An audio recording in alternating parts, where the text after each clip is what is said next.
मित्रांनो नमस्कार, मी अजिंक्य धुरगुडे। या व्हिडिओच्या माध्यमातून आपण सावित्रीबाई फुले यांची एक कविता तयास मानव म्हणावे का ही बघणार आहोत।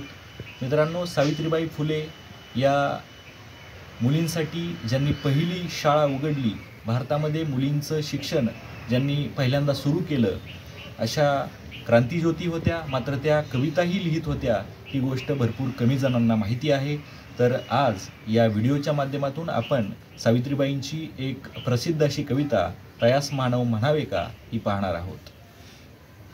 ज्ञान नाही, विद्या नाही, ते घेण्याची गोडी नाही, बुद्धी असूनी चालत नाही, तयास मानव म्हणावे का। दे रे हरी पलंगी काही, पशुही ऐसे बोलत नाही, विचार ना आचार नाही, तयास मानव म्हणावे का। पोरे घरात कमी नाहीत, तयांच्या खाण्यासाठीही ना करीतो उद्योग काही, तयास मानव म्हणावे का। सहानुभूती मिळत नाही, मदत न मिळे कोणाचीही, पर्वा न करी कशाचीही, तयास मानव म्हणावे का। दुसऱ्यास मदत नाही, सेवा त्याग दया माया नाही, जयापाशी सद्गुण नाही, तयास मानव म्हणावे का।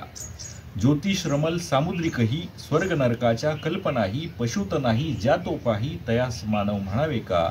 बाईल काम करत राही, ऐतोबा हा खात राही, पशु पक्षात ऐसे नाही, तयास मानव म्हणावे का। पशु पक्षी माकड माणूसही, जन्म मृत्यू सर्वा नाही, याचे ज्ञान जराही नाही, तयास मानव म्हणावे का, तयास मानव म्हणावे का। धन्यवाद।